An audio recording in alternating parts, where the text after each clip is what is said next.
Good afternoon. Firstly, I'd like to apologize for being late. I literally just jumped out of the other talk to be here, and I am delighted to be here as part of the conversation. I think the conversation I really want to have is about the nature of architecture and where we're headed. The thesis I want to put forward to you is that most of architecture has increasingly, and the built environment as we've been building it, has increasingly become a financial instrument. It's a financial product to which we effectively wrap some form of architecture and some confetti of design over the top of it, and we feel good about it in that process.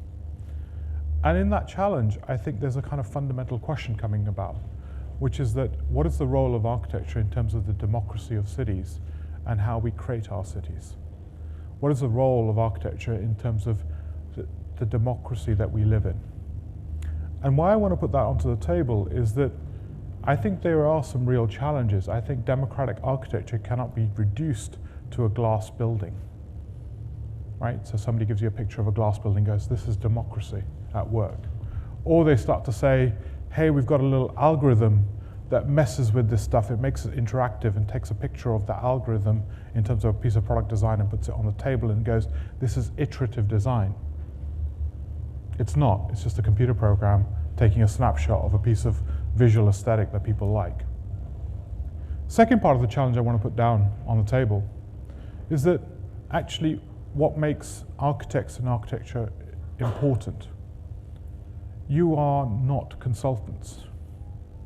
You are professionals. And that's a really interesting point and often discounted. What's the difference between an architect and a professional? Professional and a consultant. In 1839 Code of Conduct, RIBA conduct, a professional has a responsibility for the public good regardless whoever pays him or her. Public good regardless whoever pays you. Consultant, well, you do the bidding of what your masters ask. And the reason why that exists is that architects have a responsibility to create environments which outlast the developers that actually fund them. Over the last 20 years, we've had a casual erosion as to the nature and structure of governance of our built environments. And it's been increasingly facilitated because we're not precise as to what it means to be a professional and what our role of accountability exists to actually create long-term democratic wealth for our cities. And too often you will see an architect come up here and show you nice images and kind of go, I could do nice buildings, maybe I'll get a commission in the city and walk off. I'm not really here to do that. I don't really care about that. What I care about is the profession. And I don't care about it for the sake of the profession. What I care about is actually the nature of the environments we're building. In the 1960s and 70s, when we went around building a lot of stuff, and in the UK in certain parts, it failed. What actually failed wasn't the architecture, all this kind of concrete high-rise, everyone sort of tells you, oh, good God, the architects were terrible. No, they weren't. That same concrete high-rise, when you put middle-class families into it, worked just fine. What actually failed was two things.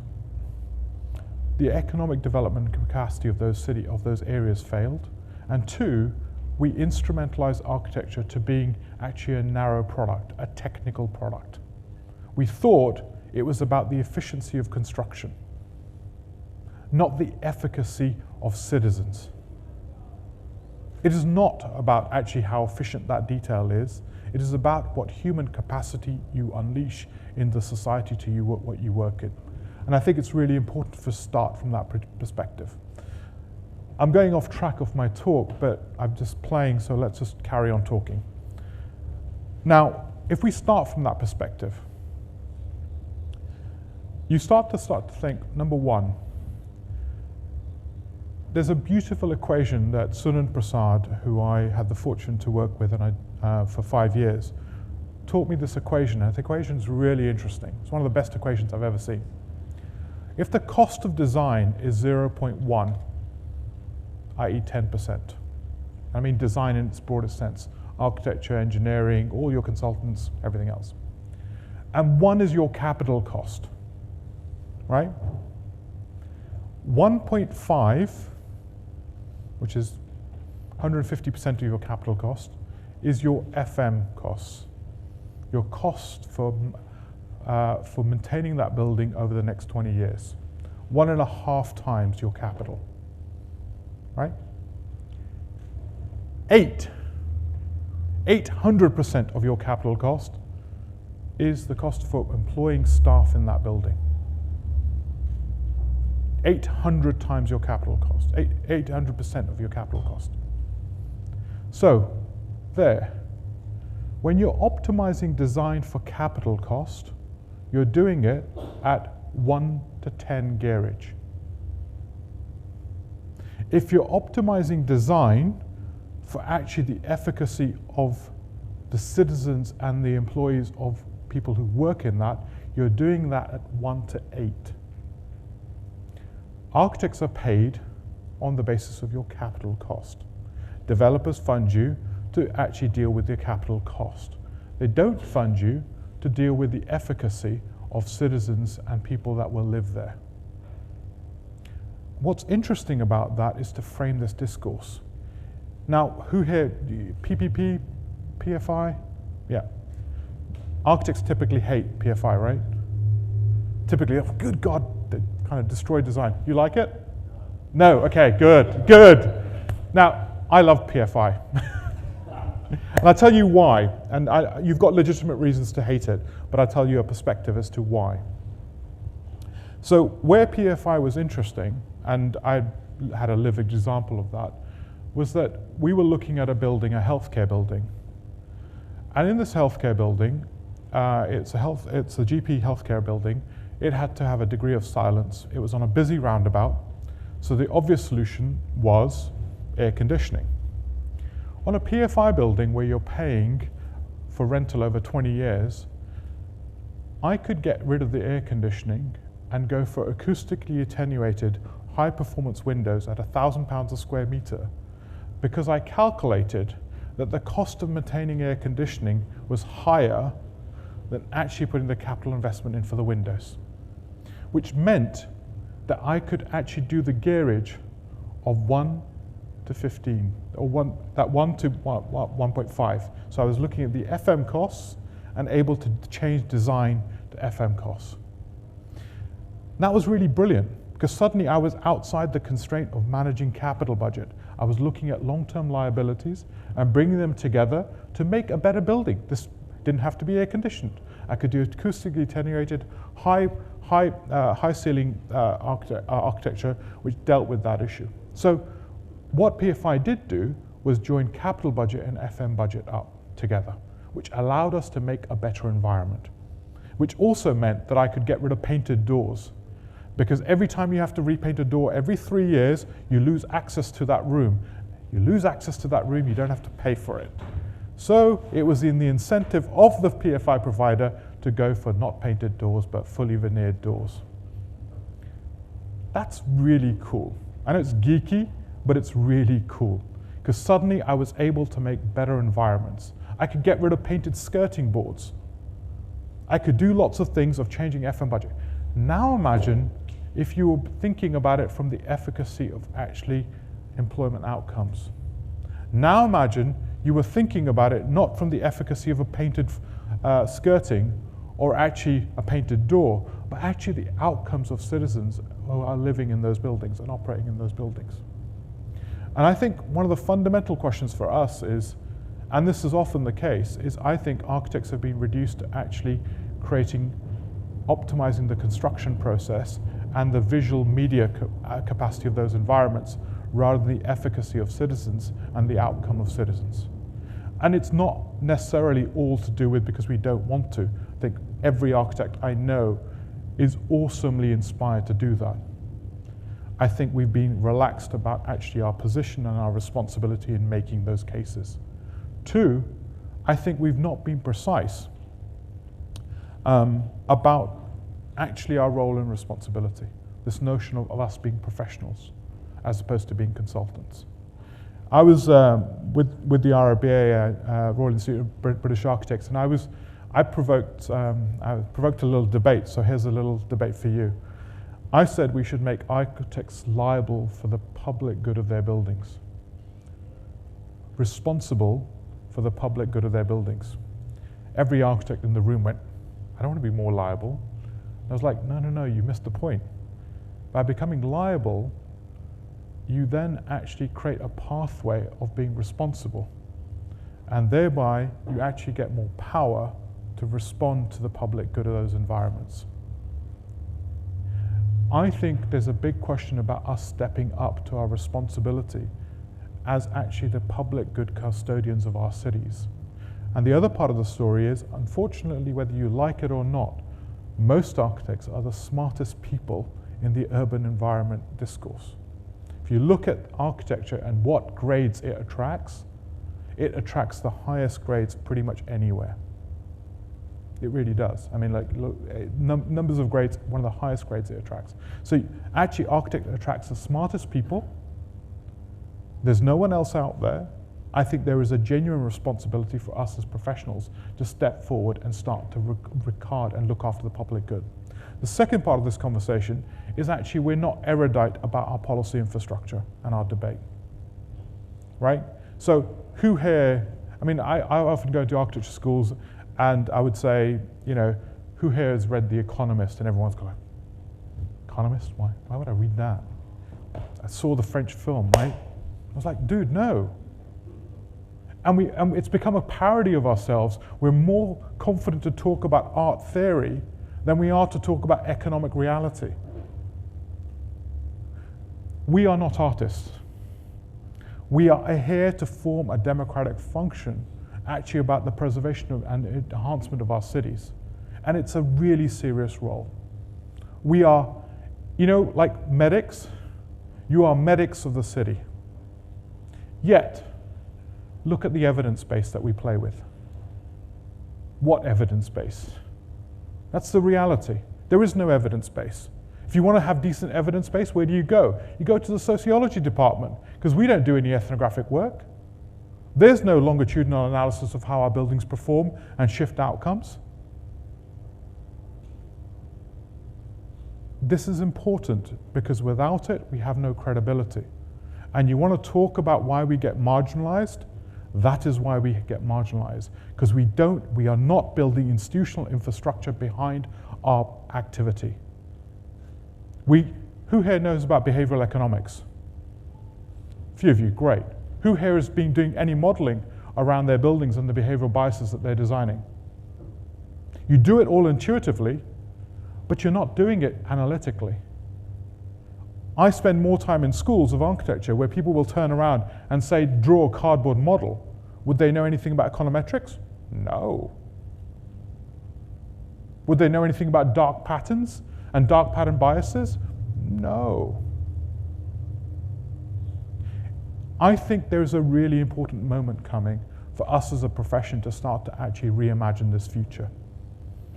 And I think it is not sufficient for us to say, hey, it's going to be all right. I tell you what, either we do it or actually the big consultancies will do it for us.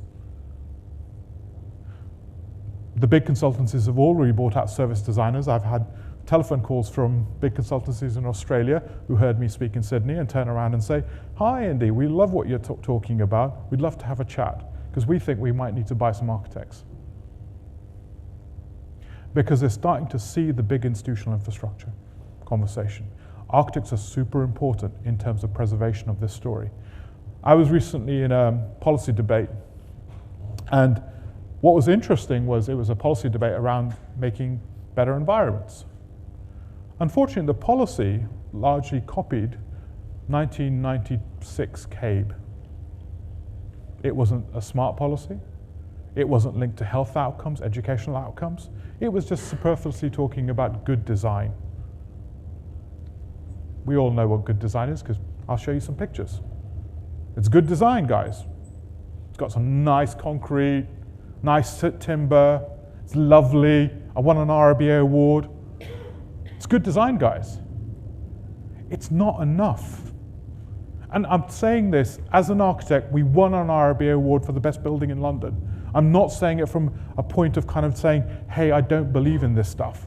I'm saying that in order to do what we do well as an institution which will drive our cities to be better, I think we have to become a different type of organization. None of us came into this for actually the idea of money or trying to be kind of stockbrokers. We came at it because we genuinely believed our cities needed to be better. If you are the doctors of our city, and trust me, that is the level of complexity we're dealing with, what is it that we need to be those doctors? What is the profession and responsibility that we need to be those sort of professionals? I think that is the question that we're facing. And I think the opportunity is significant in that story. So, I suppose in that context, I think the challenge is, what is the nature of the profession? I think Australia is in the middle of a massive boom, a real estate boom. So, not sure about Adelaide, but certainly Melbourne and Sydney, there's a big boom going on. And that boom is entirely based on foreign direct investment, which is actually driving new places to be made. This is a massive time and opportunity. You have, certainly in many parts of Australia, increasingly design becoming a key factor and recognized as a key factor. You have growth in your wages, apparently so I'm told. So if some of this stuff is true, you also have a window of opportunity to start to actually gear the profession. In the UK, let's be honest, CABE largely disappeared, right? We had CABE for about 15 years, and then it died. So the political windows of these opportunities are just that. They have a time frame. And unless you link it back to actually real structural policy infrastructure, who actually talks about actually the nature of, is there a state of the union about the state of our cities? And I don't mean from a social perspective, from an architectural built environment perspective. Energy performance, cultural performance, economic performance, poverty impacts of actually our physical environment, the health contribution of the physical design of our cities. Why are our institutes, and I don't hold anyone to account, I'm saying this universally, RIBA is not, I mean, I've had this conversation in the RIBA as well, why do we not stand up here annually and then talk about the state of our cities? Why do we actually glorify 4 or 5 different buildings where we herald 4 or 5 of us as architects and go, good God, that's a great building? In London, there are people literally, in West London, there are literally people sleeping shift work. In a room, 4 people sleeping 8-hour shifts. In London, first world city. I mean, we might as well be talking about the middle of kind of slumland in Victorian times. Yet architects are happy to show buildings which are beautiful. We have to raise to the challenge and talk. We have to become custodians of the well-being of our environment for citizens, not our own personal glorification. At that moment in time, we will have a different type of relationship with citizens who will not see us as superfluous confetti of design and kind of, it's my design, darling. Who will see us as part of the custodians of the democratic state. And I think that is where we have to start to take serious responsibility. You have an opportunity. Increasingly, if not in Adelaide, but certainly in the wider Australian context, you have people starting to look at this issue. And I think that issue demands you as professionals starting to engage this debate in a serious manner. And I'm sorry to have this kind of slightly more serious tone to this conversation. I'm sure I could have spoken about nice stuff, but I think it's important. You guys have an opportunity. And why I want you guys to take it, because if you guys take it, I can point to you guys to bring it back home to the UK. I need someone to lead. Someone has to lead. So it's in this context that I think we should start to talk about the role of kind of architecture in this conversation. And I think we sit at a unique opportunity. So that's my kind of opening, like off cuff. So I'm sorry, apologies for that.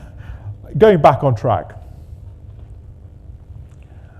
So a little bit about 00. we're a slightly unusual practice, and I think unusual practice both in terms of people, but also in terms of actually the sort of, we have ethnographers, we have a professor of ethics working with us, we have urban geographers. And the reason is, and I want to frame this out to you, is that what we're increasingly focused on is the architecture of place rather than the architecture of buildings. And when you look at that, you start to think you need different skills. I think the future of architectural practice will have service designers in it, because you will see these things as interdependent ideas. I think you will talk about the architecture of place in a much more profound sense rather than just the construction of buildings. And I think that opens up really interesting opportunities, and something that we've seen happen.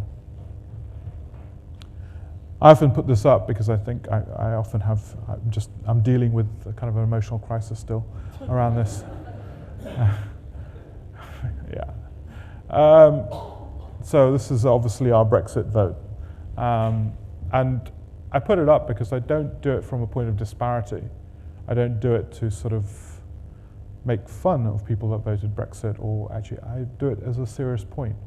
There is something serious going on in our societies, and there is something serious going on in terms of disenfranchisement that people feel in our societies.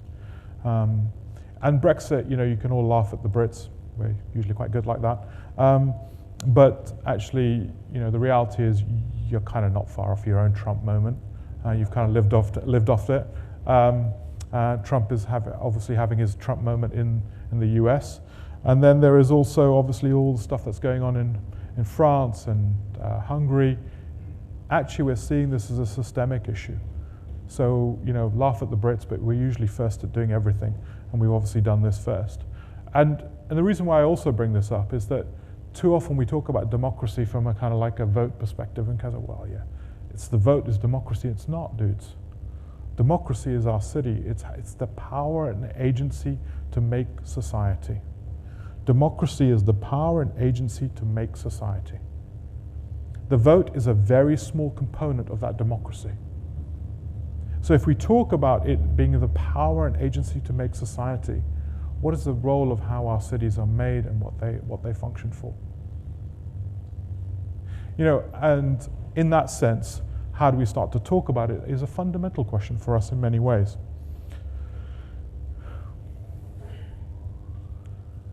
And I think it's something that has kind of perplexed us at the center of a lot of what we do, in terms of how do we do this and how do we start to think about this problem. And in a way, the other part of it that's really perplexed us is this discourse. We know, let's be really honest, architects produce buildings for about 2% of the population.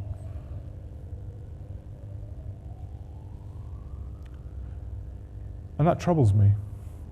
That troubles me not from a perspective of kind of we need more work. It troubles me from a perspective of actually what is our responsibility for the wider making of our cities? What is our engagement? How do we do that? And you'll probably see this, but this was it's a very lovely building, but it's a private house. It won an RIBA Building of the Year award for a very wealthy client. And I did sit there and just think at the moment in time, what are we advocating here? Architecture for the 1%? Is this the future that we're talking about? Is that the role of architecture in creating nice objects for the privileged few? Or do we actually still have a universal democratic dream at the center of us? And I think that's the challenge that we have to hold ourselves accountable to in some fashion. Is it really? Are we dealing at architecture here, or are we dealing with architecture here? And often architectural industry has been focused here. And it's historic, right? It's like, you can go back 500, 600 years. It's just been the nature of patronage and how it's worked. So the question is, can we do something about that? Can we change that? Can we evolve that conversation? Is there something new to be discussed? And what does it look like when we start to talk about cities for the 99%? How do we start to make them? How do we start to imagine them? And again, I'm in no way saying, let's be really straight, we have the answer, we got it sorted, we're really cool. I'm not saying that. I'm really wanting to provoke some challenges and some conversations in that story. First thing is kind of for us has been experiments in open making. We were fortunate enough to be part of something where we built, which was called WikiHouse, which is we were given a commission in Seoul, in South Korea, to make an open source housing idea, and we made something called WikiHouse, and which is 3D. Oh, lovely! Screen's going. Yeah. So this is 3D printed housing, all using kind of open manufacturing tools online, and you'll just see. This was a SketchUp tool that we built, which you could actually 3D route the housing, the back of it. You see some of the joints. The joint details are inspired by 14th to 15th century Japanese joinery details, because the level of quality of details that you have, you can now CNC route with a good CNC router. So you can do extraordinary stuff where we got to the fact there was no bolts or nails in any of our joinery details.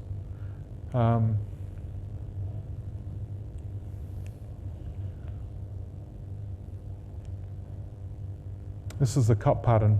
So you could make a design on SketchUp and it would automatically automate it in terms of cutting patterns for plywood sheets. And we were literally able to make the design in London and have it printed in Seoul. And that was what we were trying to do, was actually we didn't want to ship anything. How could we actually create a mechanism to do that? And it could be built by, you'll see some of the manipulation. So this is why we have coders in the team, and why we have user interface people working with us.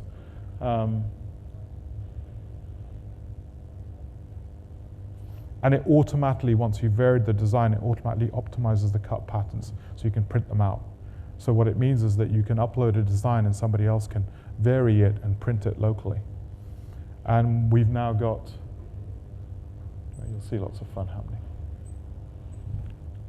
All the way to, we've ended up doing open source window design, high performance windows, which are again able to deal with some of that stuff. Ended up finding how to kind of name and structure everything. To open source controls. How do you do the BIM system in new ways? And again, you see lots of different examples of it. So we were able to do a longhouse at £95,000, and it's a fully open spreadsheet. You guys have something really similar, which I think is really phenomenal, called Nightingale Housing. The guys out in Melbourne. Worth looking at them, because I thought they were just brilliant.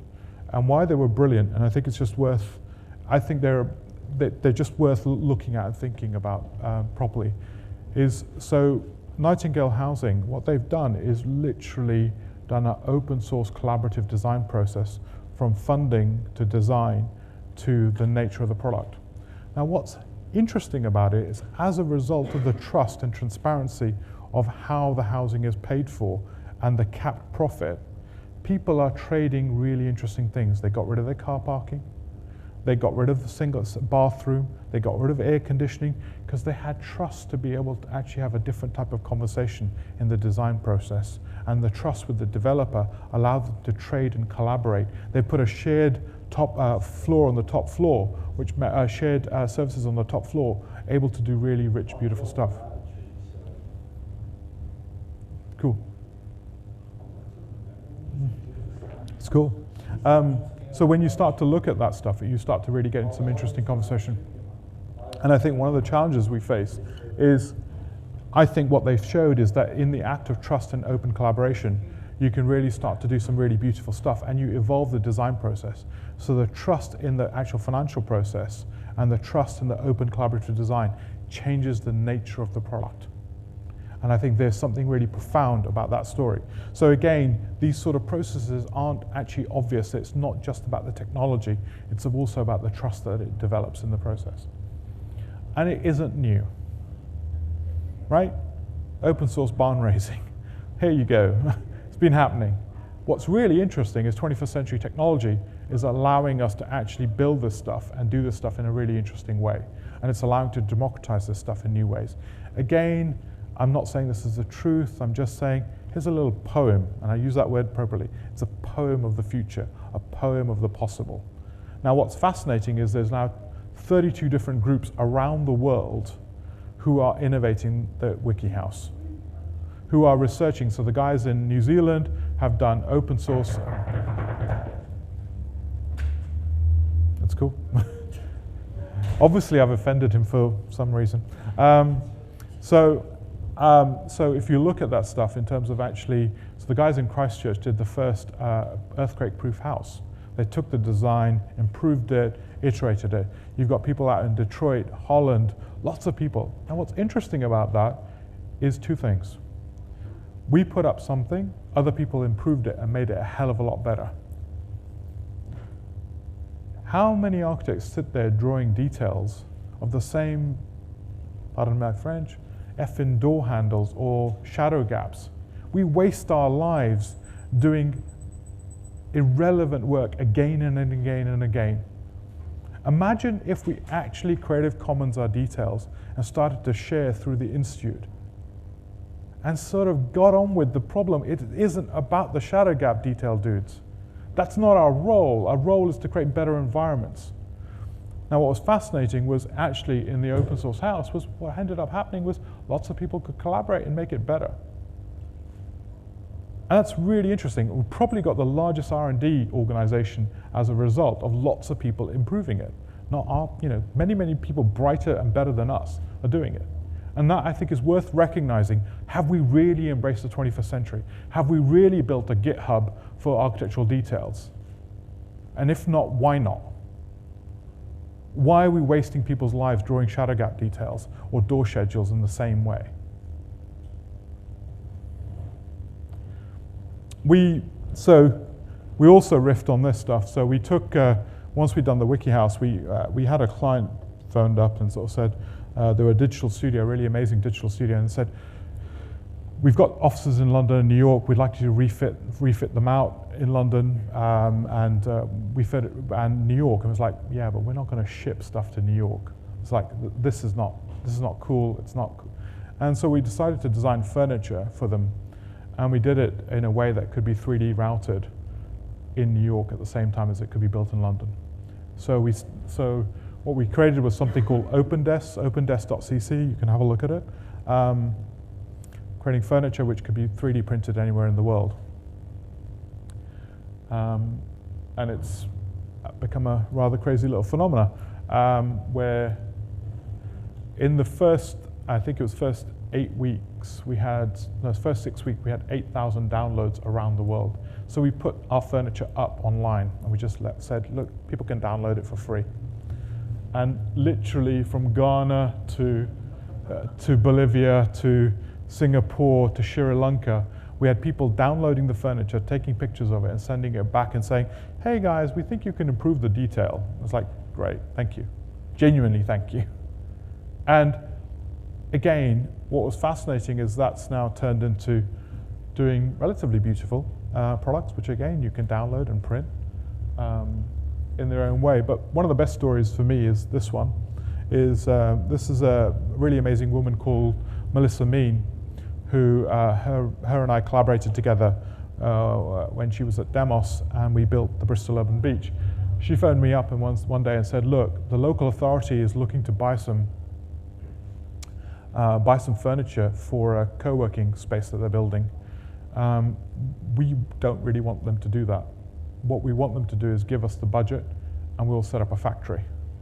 And they ended up setting up a factory and training a bunch of young people to start to print locally made furniture. So they were downloading our designs, 3D routing it, and used this for the same amount of money that would have gone to a traditional furniture manufacturer. They were able to do this.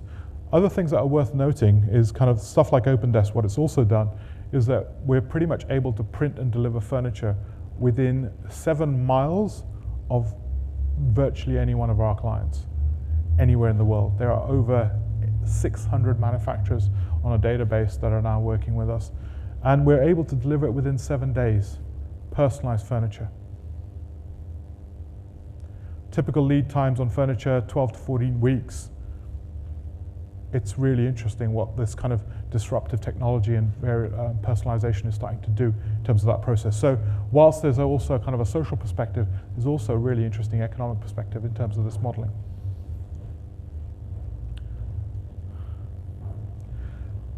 The second part of this, so in a way, one thing I want to talk about is how do we make stuff in this world, right? So what this open making conversation. How are we going to make, how are we going to collaborate, how are we going to design stuff in the 21st century plus you? The second part of this conversation is actually, well, what is it that we're making itself? What is civic architecture in its widest sense? Here's my equation. I think it's, sorry, not even my equation, it's Sunan's equation, and it's a brilliant equation. Hold it to your heart as to your value to society. Design cost, capital cost, the cost of building the building, operation and maintenance cost, the cost of delivering on that building, the local economic multiplier, every time you buy food for that building, every time where you buy your energy from, every time where you get your furniture from, every time you actually get the building painted, the economic effects of that building. Imagine you were designing from that tail, as opposed to just there and the picture and the photograph that you have in your portfolio. Now, this all sounds kind of like, Indy, that's lovely, thank you for an interesting lecture. But we are genuinely having some interesting conversations with developers right now about changing the nature of what we're buying and what architects are being contracted for. Imagine you were being contracted to do a fit out on the basis of the outcomes of the client. You know, when any of you guys, I'm assuming most of you are architects, so I'm framing it from that perspective, but most architects, if you turn around and said, please make a pitch to a startup or a tech company as to why your architectural designs will help. You'll stand up here and you'll say, this is going to improve collaboration, it's going to improve innovation, it's going to reduce work, like sick days. You'll use all that data, right? Pretty much all of you will. Anyone who's kind of read a recent report will do all that stuff. What if I turned around and said, all right, that's cool. I'm going to pay you for that. I'm going to pay you for increasing my innovation, increasing my collaboration, increasing my communication capacity, reducing my sick leave, increasing my staff retention. I will pay you for that. Imagine if your contract was structured around that. It's a thought experiment, but it's not that wild. We're in the middle of conversations with 2-3 different actors, literally trying to structure what that contract could look like. And the reason is, as much as I'm here to profile actually how we can change architecture, unless we change the contract to which we operate, we change nothing. Because if you're still paid as a percentage of capital cost, the business model will drive your reality. So what happens when we really start to make architecture as a contract to the outcomes to our partners? Two things we're modeling is, yes, there's a design cost up front, but then there's a curatorial role. There's a second role, which is about curating that environment, design curating that environment, which is actually a long tail role, as opposed to the fire and forget. We've designed it, we walk off you go. So I think there's some really interesting questions to be played out in that story. Just to say we do produce architecture, so you know. This is actually a lovely building designed by Linton Pepper, one of my colleagues. It's the Foundry in South London. It was built by, what's really interesting also about it, it was built as a business model where a lot of philanthropic organizations got together who were funding a lot of NGOs to turn around and said, rather than funding NGOs to then give rent to a third-party developer, we're going to fund our own building and house our NGOs, and then when they pay us rent, we can recirculate the money back into the system. So it's a really beautiful, this one RBA Building of the Year, but also just, so too often I end up doing a lecture and somebody will say, but do you do any architecture, mate? I was like, yeah, we do, it's fine. But also just kind of really worth thinking about architecture at many different levels. We wrote a book, Compendium for the Civic Economy. It's freely downloadable, not a plug to buy at all. But it was, we really were talking about the civic architecture and the civic relationships. This is an example I often use, and I think it's a really important example because I think it starts to talk a little bit about this idea of civic making. This is two women, amazing women actually, not just two women, it's amazing women, who are from Edible Todmorden, who basically turned around and took up all the spare, this is a piece of footpath to a dead end, and they basically started to plant cabbages, carrots, potatoes, onions into every part of that landscape. Now you can say, well, what's that to do with architecture? Now what's fascinating about that is they basically covered the whole town, literally taking over roundabouts. Now, as architects, we often draw the little kid with the balloon and the nice flowers, right? We don't often talk about this. Now, this may look very ugly. This may not look aesthetically pleasing. This may not even look very nice on a drawing with a dead end of a footpath or a roundabout being taken up. But what's fascinating is in 7 years, these women have turned around and impacted depression rates, impacted petty crime, increased employment, because what they built was actually a capacity for bridging social capital. Because many people would come out together and farm this stuff. Like, it's literally covered the whole town. So citizens from all nationalities would come together and actually take the food and farm some of the food and be part of the process of actually having a community meal together. So the bridging social capital of that environment was massive.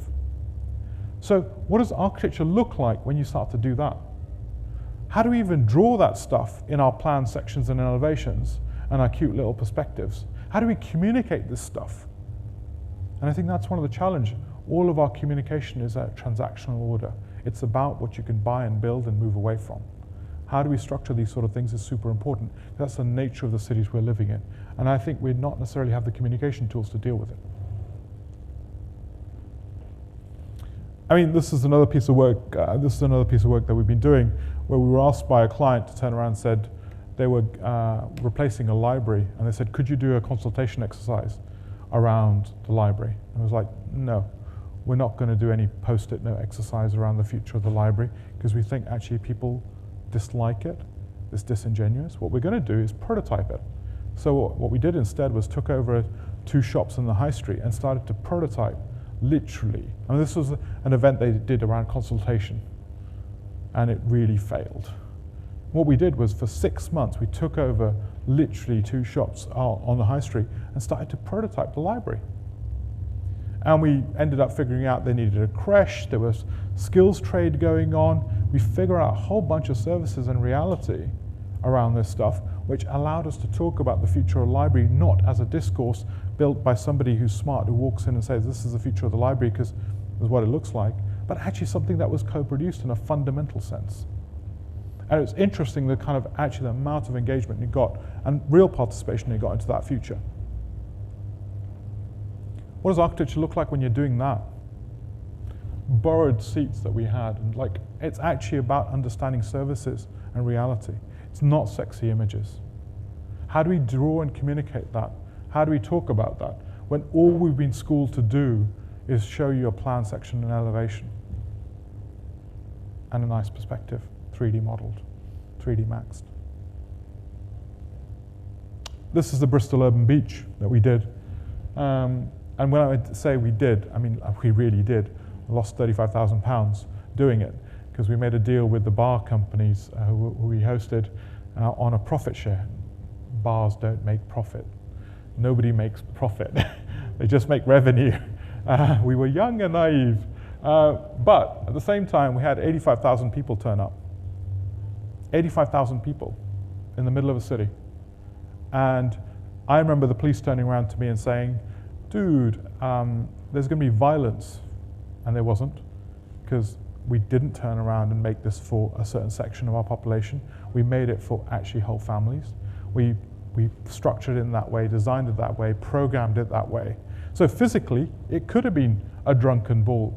But actually the way we were programming the music, the way we were programming the events, meant it didn't have any of those risks. The police weren't able to see that on a plan. Right? So again, how do we talk about this sort of making of cities in a different way? And I think there's a really important role. And again, I'm not saying I have the answer, but I just want to at least ask the question and at least hold the question for you. It's a piece of work that colleagues of ours at Studio Weave have done around Somerset House. We actually wrote the strategy for shifting Somerset House and being one of the largest creative incubators in London and the UK. And all of it has now been turned into a massive accelerator for that environment. And this is also some of the creative work. Compendium for the Civic Economy. Again, it's pretty unusual for architects to not write books about themselves. God, good God, stop it. Can we not have any more anthems about our own work?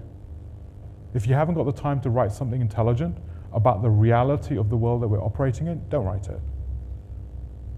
Let's actually, which doctor turns around and goes, hey, these are the 20 cases I did, glorify me. Let's be serious. Like, you guys have got massive amounts of buildings. Write about them from the fact of actually longitudinal analysis of the impact of that building. I'm going to read it, have it peer reviewed. Let's really build knowledge. So if you ever see us do a compendium about our own work, please come and shoot me anytime.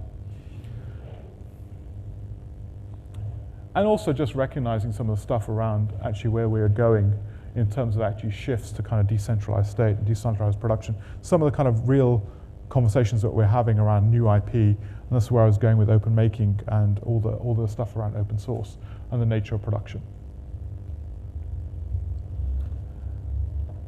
3, in a way, is kind of challenging this notion of architecture as product making to architecture as kind of systems for change in place. I spoke a little bit about this yesterday, but I think it's a kind of I think it's an important conversation, and I think too often the narrative I use is that as architects, we're like many architects. I think we are a little bit like a man with a hammer. I'm a man with a hammer. Every solution is a nail. I have a problem, I can bring my hammer to the table. And I'll give you an example of this, right? So, and it's a real practical example. There was a school that we were asked to look at, and in that school, what was interesting was that it was overcrowding at lunchtime and at breaks. So the corridors were getting overcrowded. The head teacher called us in and said, could you look at this?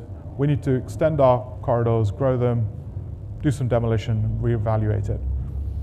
We looked at it long and hard, and we realized the solution was actually just the brake bell not going off simultaneously across the whole school, but actually going like a wave down the school, so releasing people slowly into the corridors. Just a small tweak in the design of the bell would relieve the reality of having to flood your corridors with students at the same time. So we designed the bell as opposed to knock down the building and replace it. What's the value of that? I think increasingly that's the question that we're being asked, and we need to start to think about actually what is the result, not the building. We don't bring the hammer to the problem, we bring actually the outcome that the client wants. And that will require us to have different skills and capabilities. And the reason why I bring this now, I mean, this is the reality of the problems that we're dealing with. So this is a car crash in India. A friend of mine, his close friend passed away and I tell this story often because it really just deals with this issue of the nature of kind of silver bullets. His friend passed away on the road in India, and nobody helped him for 45 minutes. He decided to leave his job in the US and move to India and say, what happened? When he got there, what he figured out was, like, is there a lack of empathy? Why did somebody not help him? Figured out it wasn't lack of empathy. People were afraid of the police. They were afraid that the police would take them in. So he launched a public debate, massive thing, big judicial review. At the end of that, he got some kind of action. He got a major public bill through and everything else. Then he realized, well, even if he'd done that, who was taking police, men and women to hospital? Well, it was the policemen and women. At that moment in time, he ended up building actually a reward scheme recognizing policemen and women saving lives. Then when people got to hospital, because doctors are paid for actually the patient's, the amount of actual handed cash to the doctor, he realized that actually patients were at the back of the queue. They weren't being solved if they didn't have cash on them or were unconscious. He lobbied government at that moment in time, and now, how about this? Toll roads in India have automatic health insurance. At that moment in time, the ambulances turned up. At that moment in time, he built the tech app to be able to call ambulances. I tell the story for this reason, is that too often there's a kind of presumption that the solution is single point. There's a magic bullet to fill a complex problem. Yet most of the problems that we face in the world that we're operating in are complex multi-actor problems. What does design look like when you become curators of those wicked challenges, as opposed to just building the building? That is the opportunity that you sit in when you talk about the architecture of place and solving complex problems in place. And that requires us to have a different type of skill. And it's not a different type of skill in a radical way. What do architects really do? We don't design details, really. Most of the details we design are redesigned by our subcontractors and made real, right? What we actually do is design interfaces, and we manage the interfaces of things. And all I've been saying is we manage the interface between the business model, we manage the interface between other things. So I think there's a real powerful role to the design synthesis capabilities that we bring to the table at a place level, not just at a building level. And I think there's a real opportunity at that story. I like to put this up because I think as architects, we've unfortunately been trained to be very reductive in our understanding of problems. This is a piece of work by Academy of System Change around looking at the decline of fish stock in an American town. As you can see, it is a complex piece of causal loop analysis. If you look at any medicines and actually the pathways of how medicines are deployed and have an effect, they are similar complex pathways. Yet when we talk about our problems and solutions, we have this very reductive analysis and proposition. This has the decline of, when they were doing this happened over 2 years working with communities to map these things over a period of time. And that has all the way from the role of gang violence in decaying trust in driving overfishing. That is the complexity of the problems we're dealing with. And I think we have to start to be more honest in being able to not only map, and be able to be discursive about these futures. And I think there sits a really massive opportunity, but also responsibility in how we start to play. How am I doing for time, David? Couple of minutes. Okay, great. So watch the slides. I'm just going to click through. No, because it would be really lovely to have a bit of conversation, not just me blah-blahing all the way. So again, if you look at any of the big issues and whether it's kind of poverty or all these things are fundamentally interrelated. And more we recognize this stuff as an interdependent problem. And you look at it at multiple levels. And we recognize the role of the city as a fundamental actor. And again, this is a lot of the work that we're doing around Impact Hub Birmingham, looking at the role of new civic institutions in collaborative change and how you build the institutional infrastructure around that. Now, what I want to take you to is, so when we were working on building Impact Hub Birmingham, what was interesting was the 2 years worth of work, and that happened before any of that stuff. We built TEDx Brum, we built lots of public conversations. That social infrastructure was actually much more important than actually the design of the building. Again, how do you chart this stuff? How do you build this stuff? How do you document this stuff? How do you talk about it?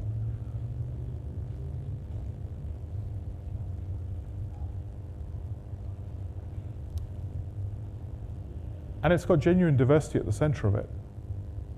And these are people who actually made the whole thing, all the way from crowdfunding. We crowdfunded it, £68,000 from actually citizens of Birmingham. We actually made it with people.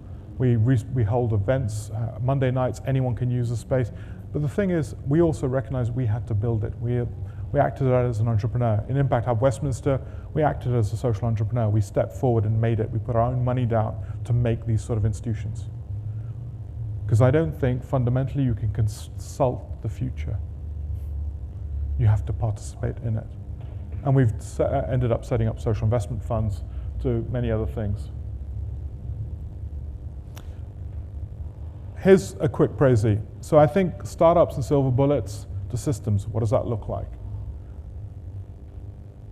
Systems, not objects. It's a piece of work that we did around future of schools and looking at schooling, where we changed the idea of looking at a school in a small rural town, saying you didn't have to build a new school, we could use underutilized assets and spaces that already existed. What we really focused on was the infrastructure, the institutional infrastructure of the school.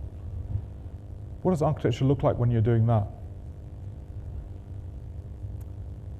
Here it's a piece of work that we're doing around Medical City, and we sort of turned around and said, it's not about designing master plans, but actually designing the kind of whole process of where your food comes from and the whole, what I'd call the value chain of building this stuff. And it went all the way literally from citizen science, holding environments for citizen science, all the way through to actually open source instruments for medical, all the way up to a health accelerator. And we built like Health Foundry, which is a kind of health accelerator for Guy's and St. Thomas's. So again, it's not about the product, but it's actually about the stack of social relationships and how do you create the environment for that social relationships to grow. What does architecture look like when we're doing that? And I think it has some really profound questions. Again, this thing about what happens if architecture isn't about buying activities, but buying outcomes? What would your contracts look like? What would your behavior look like?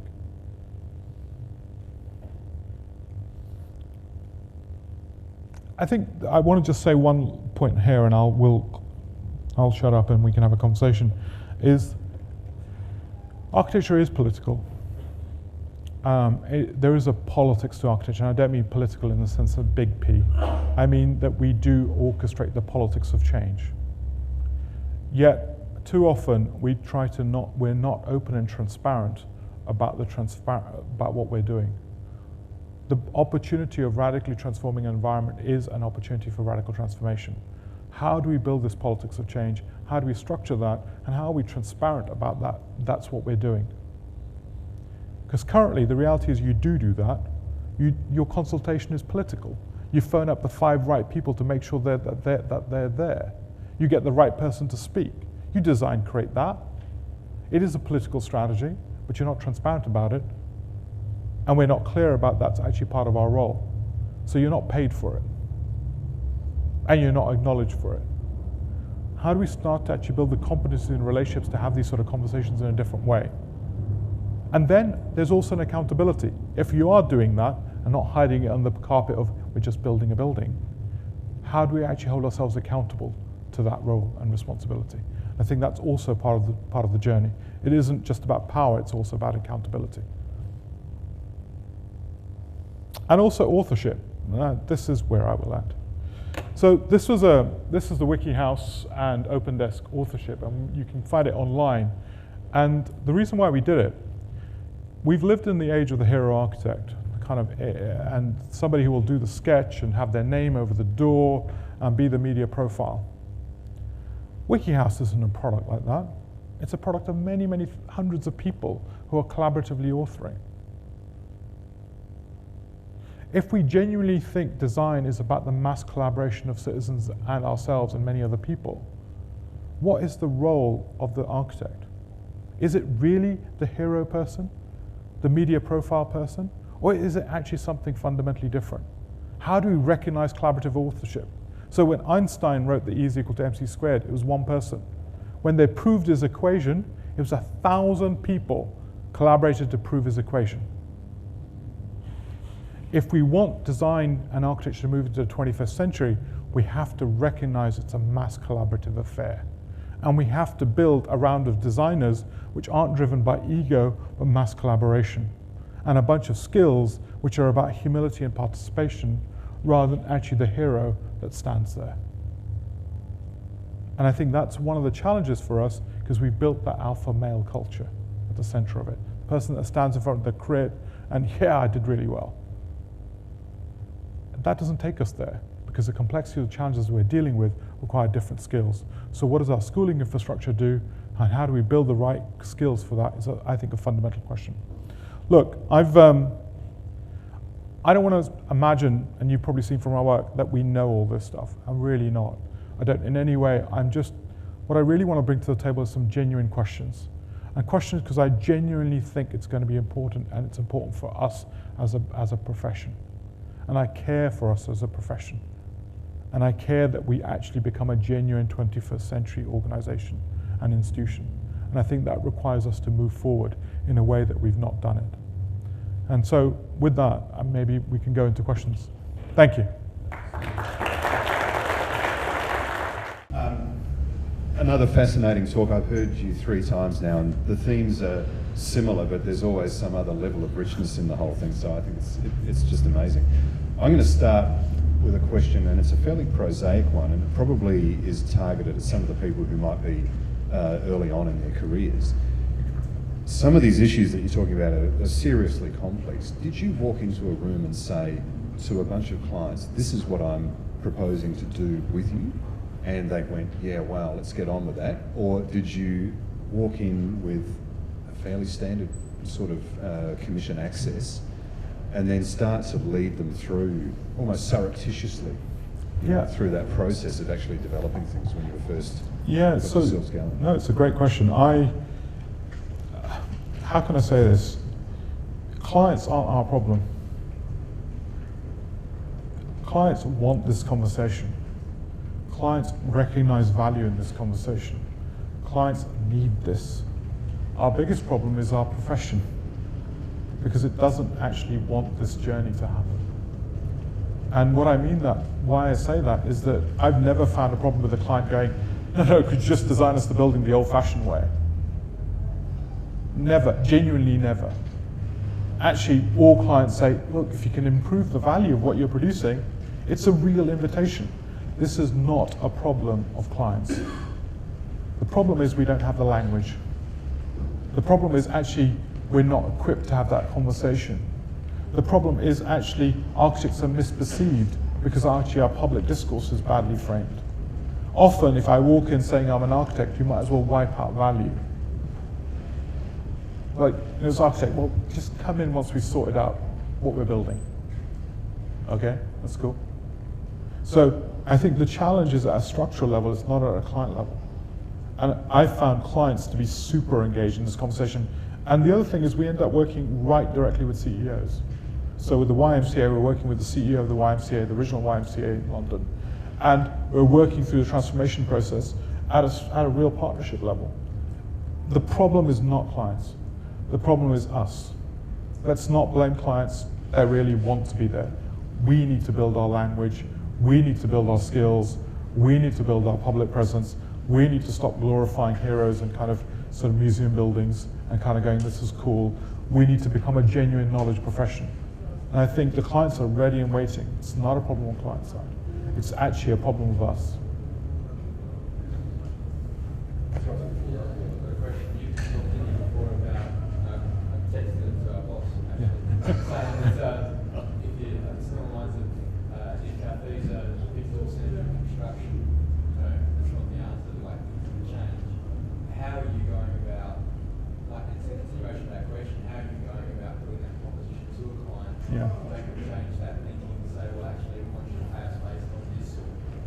So lots of different ways. I mean, so that's a really good. So one hand, we ended up building stuff ourselves. So Hub Westminster, we built ourselves. So we became the client to be able to internalize that.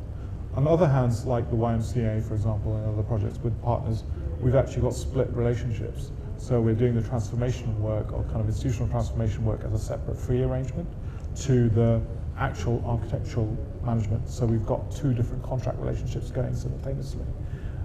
Thirdly, we've ended up going in sort of effectively doing JVs, joint ventures with our partners. So we've built a myriad of relationships, and only now, and there's a kind of reality to that, only now are we starting to have these conversations about doing effectively an outcome-based contract on a piece of environment that we're designing. And that's largely because we've built some of the credibility, some of the knowledge, some of the ability to have that language, as well as having done it ourselves, as well as having done it with partners to be able to do that. So it's a journey. But again, like the Wiki House, I'm not trying to hide it. Like, use it, leverage it, make it better. I think let's all try to do it better. So I think it is a journey. It's mostly a journey of us, not a journey of our clients. It's the fact that we didn't know how to do it. We didn't know how to have the language, and I think we have to be more honest about our own incapacities or lack of capacities than actually the client. There's no shortfall on the client side.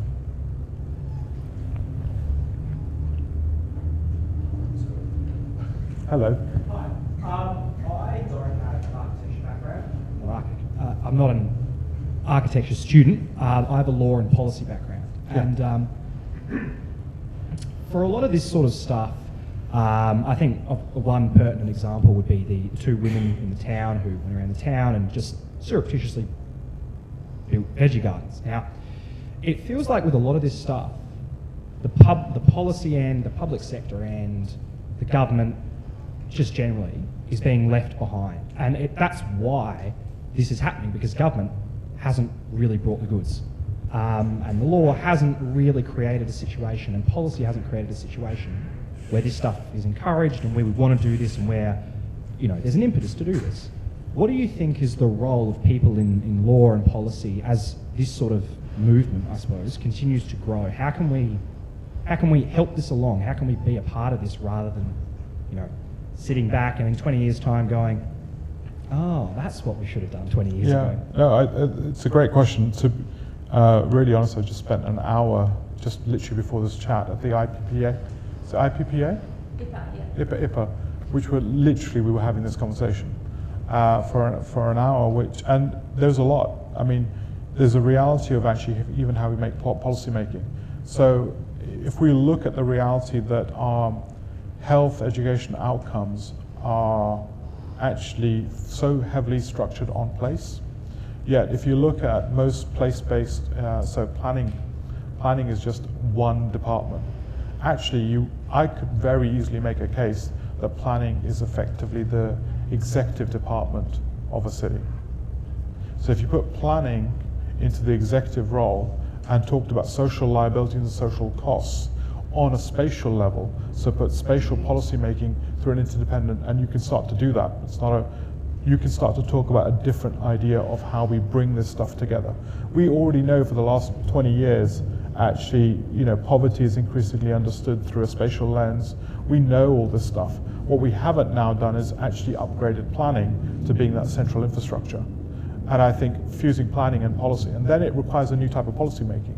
So Minister Stokes has been doing some great work in Sydney and New South Wales, but the Better Places policy is an analog piece of policy. And you know, we've had this conversation internally. It's a piece of analog policy. It's not even linked to the health department. It's not even linked to the educational department. It just talks about good design, and I'm like, that's dangerous.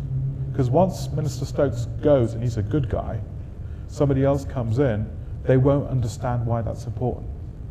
And so what we don't do is build proper linked policy. Place is a powerful way to link policy back out to health, education, and other things. And I think there's some real grounded work to be done about actually building the policy architecture for better places. And I'm really grateful you're here, because I think as a profession, we haven't really engaged that story well enough and eloquently enough. And so one of the big pieces of work that so Tim Horton and you guys are good friends anyway. So there's some really great work going on looking at the future of regulation and what can that space look like. And I think, you know, for the architects amongst us, please don't get bored. This is the fundamental keystone of actually creating better environments. And actually, that is important. And the reason why built environments aren't built well is because we haven't built the linked policy infrastructure, and we've not been smart and narrowed out about that. Doctors are. Can I just ask one question before you move? Yeah. Is there a Minister of Architecture? Right. Yeah. So what I find really, like, this is my personal little bugbear. So we've got there is no architect, I think, in Parliament in the UK, not even one. There's no minister or even sub-minister from an architectural place background. And I think we just need to talk about that, because the reality is that doctors, lawyers do get representation, and actually understand the value of representation. And I think there's a kind of real, and that's a two-way problem. I don't blame Parliament, I think I equally blame us. But there's a really interesting conversation about representation and actually what that means. What happens if there's a Minister of Architecture? What if an architect was actually the Minister of Architecture? What would we start to see? And I think there's a really interesting question, provocation to the table. Can I just perhaps explore that point a bit more? Right at the moment, we've just brought in a new Development Act here, and the regulation that actually sits behind it hasn't been developed as yet, and quite, in a way, not whether it's deliberately so or otherwise. So we're in discussions with our state government about what some of that stuff should look like. Yeah. What would be the first thing that you reckon we should be talking about in order to start heading ourselves down the sort of pathways that you're painting? So I would literally start to talk about understanding health and educational impacts at the level of place and poverty. And I would start to go to real bottom lines for government and start to talk about linked policy infrastructure around that. So how is the design of our city, and Adelaide is quite beautiful in that sense, but how is the design of our city actually producing, what health impacts is it producing? What impacts is it producing on actually educational outcomes? What is it doing in terms of poverty and segregation? So really start to understand those issues and bring those issues to the table. And the reason is twofold. If you bring them to the table, it will become politically sticky and relevant. So they won't just wipe design policy away when the new government comes in and kind of goes, I didn't really like those guys, because it becomes a piece of institutional infrastructure. So my big thing would be do boring work. Don't advocate good design and nice flashy buildings and kind of go, and because you'll get one minister loving it, he'll open a few, buildings up with a kind of red tape, but you won't have changed the actual infrastructure of design and the institutional infrastructure of producing good Adelaide and better places. So for me, it's do more boring work is my big message. Do more boring work, get the policy infrastructure really tight, and start to think about it from that level and link it back up to their objectives, not yours. Don't link it back up to, I want more glass buildings and concrete buildings with timber shutters over the top end. You know what I've seen in the UK is that the good design we ended up espousing has become a hammer to hit architects with, because that good design was like, well, good design has to be concrete and timber. No, that's not good design. That's just a particular manifestation. So people get fixated on the object rather than actually the quality of process we design. Don't sell templates. Sell outcomes and processes to which design evolves. Design always evolves. That's the role of design. There is no fixed idea of good design. And I think we have to be really open to that. Hello. Hi. Thank you so much for a brilliant, another brilliant talk. I was really thrilled to hear you talk in the beginning about the link between architecture and democracy, and architecture being a driver for democracy and setting the conversation for democracy. I too I'm not an architect, unfortunately. I too am a policy wonk.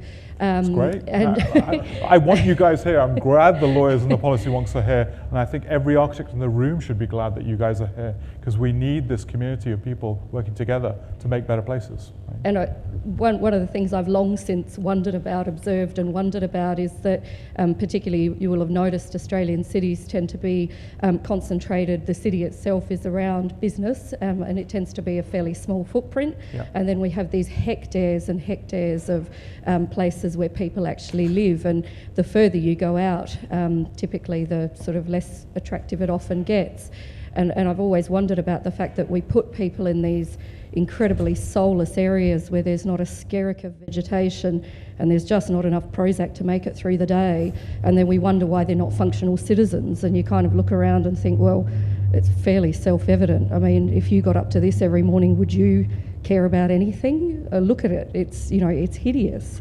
And so my question, I guess, is have you seen around the world examples of successful transformation from suburban wastelands to thriving cities, because there's lots of examples of cities turning around and sort of nasty parts of cities turning around, but they've got sort of a concentration of population and have the benefit of sort of concentrated areas. Yeah. Whereas when you're talking about the sort of sprawling scales that we're dealing with, it's actually quite hard to galvanise communities because there's no real sense of village around them quite often. Yeah. So it's hard to find those things that you can galvanise people around. I don't know if you know of any examples where that's actually happened we can look at. I think it's a really great and important question, and I think it's worth framing it from the perspective that, 20 years ago, suburbs were seen as where wealth was, and actually cities were seen where the problems was. And now we're almost reversing that trend. And we're reversing that trend for lots of different reasons, whether it's kind of fuel costs, but also what's happening is baby boomers and sort of the end, and we're seeing a bunch of things come together. And we're also seeing that, in a way, unpredictable job markets are meaning that that more and more there's a kind of like high frequency relationship, high frequency actually in terms of contact, face-to-face time is becoming more important. Also, in terms of predictable jobs, predictable 9-to-5 jobs are disappearing, which means that you need different types of, so there's an economic geography which is changing of our cities. Those cities were built on the basis of a single type of economic geography. People worked 9 to 5 and could go home, and people lived, and people's social relationships were validated in work. We're increasingly as isolated in work as we are at home. So the role of the ambient social infrastructure is really important. So I suppose the reason why I've spent time just reframing it is I think it's important to frame the question and the problem in a way that allows us to not say this is either good or bad. I think it's just the world that's changed. And the reason for that is it's too easy, in my view, to say suburbs are bad. Look, they're sometimes good, they're sometimes bad. If you do a space syntax analysis, what ends up happening is somebody says, look, all cul-de-sacs are bad. And they're not. If you get self-similar people with self-similar lifestyles living in cul-de-sacs, they're really usually very happy. It's usually if you put high levels of diversity in a cul-de-sac, it turns problematic. So spatial reality is also interdependent with our economic reality. And I think that transformation means that we have to start to look at the active transformation of what it means to be suburbs. And increasingly what we've got is economic and social isolation happening in suburbs. And that has your Prozac comment is eloquently put in terms of kind of insufficient Prozac to deal with the challenge. But these are also the kind of nature of how we're organizing work and our social reality. So I think we are facing a fundamental question about how we retransform our cities for 21st century economic and social reality. And that is the sort of question that we should be putting at the center of our institute. That should be the question. Well, how will we make our cities respond to those sort of challenges, which are actually structural long-term challenges? We failed to do that at the transformation of our industrial society, and architects were blamed for it, and it wasn't architects' fault. It was actually about the role of our cities and they're transformed. So again, I think great question. Let's start to actually frame it and engage it. I think there are examples going on about sustainable suburbs and building communities and a lot of social projects. I'm not sure anything is brilliant or anything is great, but I think people are exploring, and let's start to have that explorative conversation in that story. And we're seeing some really powerful, successful rural development stories. There's a bunch of, I don't know if you know, there's a brilliant guy called David Hyatt from Do Lectures, who built a fantastic global lecture format called Do Lectures in the middle of Cardigan, Wales. Off the back of that, he's built a gene factory making jeans for the first time in the UK, hand-cut jeans in the UK. Off the back, he's built a book publishing company. Again, this is taking, in a rural context, building a whole new economy at the center of it. So there are some really interesting, beautiful things happening, but they recognize a new economic geography and the relationship of authentic relationship to place and environments and being able to convene from that perspective. So there are examples. I just think we have to look harder. But what a great question, and what a great question for the AIA to start to hold on to. We're trying. There's only so much one president can do, but we're going to keep banging away at that. No, absolutely. Yeah. Have we got time for one more? Yeah? Anyone else? Hello.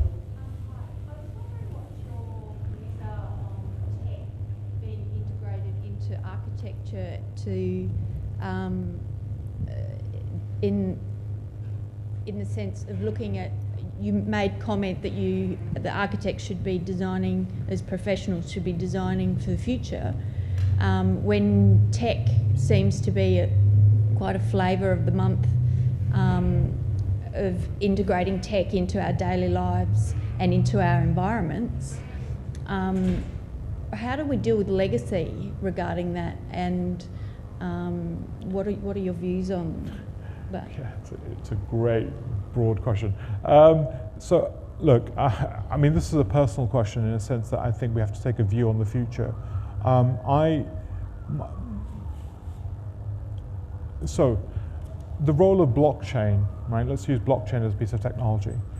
Blockchain will have some really profound effects on how we organize databases and access to units. There's a startup called Locket, which is basically a lock on blockchain. Does everyone know what blockchain is? Blockchain is basically a decentralized database, or a database which is a linked database. So no single authority or no single organization holds the data, and it disintermediates that idea of actually I have to go to a organization to get that authority. It's a decentralized, God, I have to do a lecture on blockchain. I genuinely, as a piece of, just look at, really worth just Googling up blockchain and listen to a TED talk. Just go TED blockchain, and there are a few really good talks worth listening to. I think there's something disruptive going on at the center of it, because fundamentally it's organizing a decentralized model of a post-platform economy, and there's something very powerful in it. The point I was trying to get to was that blockchain technology may have fundamental effects on how we spatially organize our cities, because it challenges centralized, concentrated models of nested models of organization to fabric decentralized models of organization of resource. So I think there's two aspects. One is not just technology, but the impact on technology to the nature of spaces that are possible and the organization of space and resource. Two, I think in terms of technology, I think there's lots of different angles, both pro and con.